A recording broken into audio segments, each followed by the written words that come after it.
my mother just turned 89. So she was 20 years ahead of me at Holy Blossom. She attended Holy Blossom. And Heinz Warschauer, she told me, was brought in when she was in her confirmation year because her class was so difficult. He seemed displaced. His accent was unmistakable. His kind of frenetic quality, his discomfort, his social discomfort in all kinds of situations, the way he would lash out at people, at students or at teachers, as though there was something behind him that was driving him, obsessing him, and discomforting him. I was expelled from Hebrew in grade 5, called my parents and told them, don't worry, Gilda and Lyle. It is the kids who are rebels who end up becoming the rabbis, cantors, and educators of the future. He was prescient. He was almost a prophet. By the time we were in grade 9, there were 4 of us who were young, ardent Zionists belonging to Young Judea and getting together every weekend and other times. And we were disappointed that Heinz didn't support us. Helen Margolius, Michelle Landsberg, Bunny Rifkin, and me.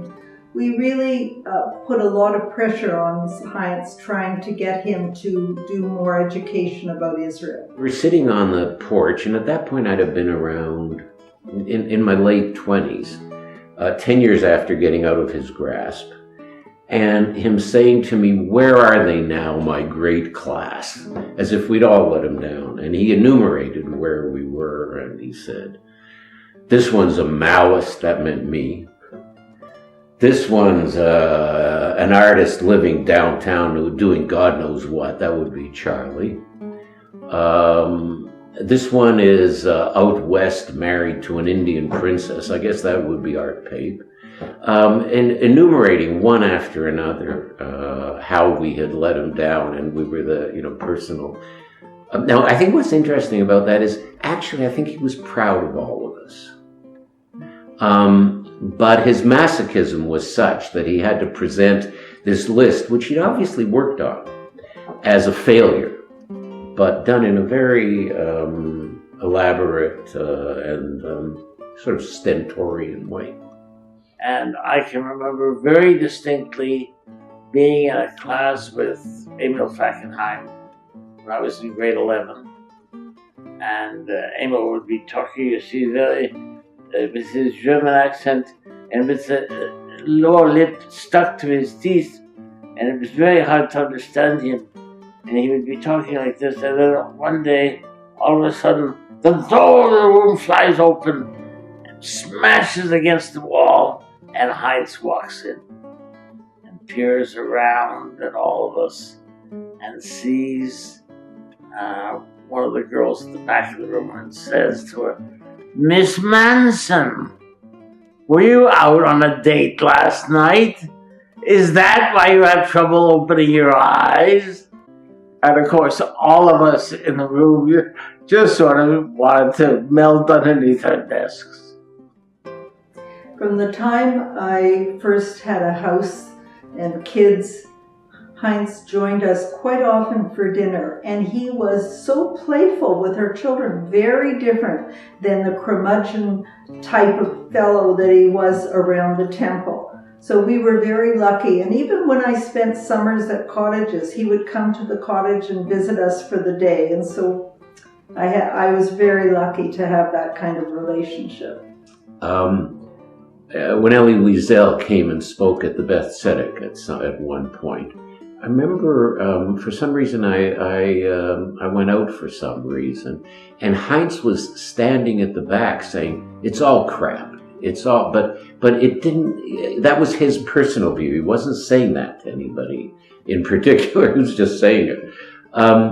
But he still wanted everyone there because he thought it was so much value that if you could believe in something, it would make your life immensely richer. I give Heinz a call, and I said, "Hello, this is Esther Gold. I'm Benny Steinberg, and he suggested I call you so that you might give me a job at Holy Blossom Temple." He said, at the temple, how about meeting me in the sanctuary? I said, what's a sanctuary? He said, you don't know what a sanctuary is? I said, Heinz, I've never been in a synagogue. My parents were labor Zionist socialists. I went to Habonim and the Verbandschule. I never went to a synagogue. Oh, okay. Well, meet me. The sanctuary is where people go to pray. Heinz was demanding. He was a perfectionist. He was intimidating. Sometimes he seriously frightened me, but I know he believed in me in a way that was so intense that I felt fortunate to have been one of his students. I do remember he died very young. I think he was 64, 65, something like that. And I went to visit him in the hospital. And he said something to me that has stuck with me for the rest of my life. He said, you always knew who you were and what you wanted to be. He said, I could never find that out about myself. And so I praise you for that, and I wish you luck in all your endeavors. It's quite special. A teacher who I remember very well is Dave Steinhauer. He told me a story which has made me think my whole life. He was asked to go to Hong Kong to open up a YMHA. In those days, not many people traveled to Hong Kong. When he arrived, he checked into his hotel. A man knocked at the door, and he opened the door, and the man was speaking to him in Chinese. And he kept saying, I don't understand Chinese. I just don't understand Chinese. And the man was getting more and more agitated, and Dave Steinhauer kept saying, I don't understand you. I don't speak Chinese. Well, as it turned out, the man was speaking English. But Dave Steinhauer hadn't it in his head that this man was speaking Chinese and couldn't get past it. So it was a story about things we believe that aren't necessarily true, and we have to think past what we see. The rabbi that really made a difference was Rabbi Eisen. He was my father's chaplain during World War II. He was so human, but he was so kind.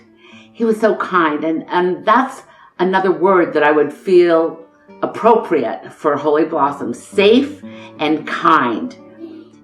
I particularly enjoyed some of the teachers that I recall, Debbie and Ellie Cass. In particular, Ellie was to later prepare me for my bar mitzvah. The other teacher who made quite an impression on me and I became fond of was Barbara Berger, who was our grade 8 teacher, and she took a more than average interest in me and was extremely supportive as well. One of the teachers I remember so fondly is Dr. Albert Rose. He was a professor at the School of Social Work, and he was very bright and very knowledgeable, and I loved being taught by him. And Lesarge, I remember everything that you have done for me and for my education. The eminence Grise at Holy Blossom in those days, I guess the eminence Rouge in those days, because she had red hair, was Margaret, who was the rabbi's secretary. And you could not get to see the rabbi unless you went through Margaret, and she had vetted you. And although she didn't really appear anywhere, she was a presence everywhere. You just knew that if you, for some reason, needed the rabbi, you needed Margaret. And then I remember us making fun of a cantor Stolnitz who used to sing, Bayom ha-hoo, hi-ho the dairy, oh, bayom ha-hoo. Like these were, all of these Reformed Jewish songs. And I particularly remember my confirmation part It was to retrieve the Torah from the Ark, and they gave me the part that said, "This is the Torah, Israel's sacred scroll of the law, revealed centuries ago by prophets and seers," etc., etc. And the only reason I got the part was that I had the loudest voice in the class. I think that Holy Blossom had a really quite extraordinary effect on my own professional career. I would say most of all, I ended up spending almost 50 years in Israel, because what really fascinated me was whether it would be possible in this day and age to create a nation state like other nation states, but one based on the Jewish values that I had learned at Holy Blossom. What the Holy Blossom did was create a need for an ongoing exploration of social justice issues. You wanted to understand those issues. They were important. And they used religion to talk about them.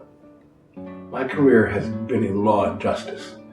So it's important to have a continuity of understanding of those issues. And that's where my understanding began. And it's been like one long conversation. All those years, from the time I was 5 or 6, gave me the freedom and the courage and the insight to believe that I was okay and I had a good mind and I was able to develop my mind. And that would never have happened had I not gone to Holy Blossom. I think what I can take with me as an adult are warm memories of the special treatment we got as kids and as teenagers. There was something about the mindset of our teachers and the educators, the Heinzes in particular, that nurtured us and believed in us and brought out the best in us. And for that, I will be eternally grateful. That was childhood preparation for life. Mazel Tov to Holy Blossom Temple, 160 years. I feel very proud that I made the decision to join, and that both my husband and I have been members, and our children as well. And we enjoy all our years at the temple. The most important thing when I think of Holy Bee is that it was a nurturing, caring community. I was not always the easiest kid, and it never gave up on me. And for that, I will ever be grateful. I'd like to give Holy Blossom, to whom I owe a great debt, very best wishes on its 160th anniversary. I only hope that in the future it's able to do for its members what it did for me. And I owe it a great, great debt.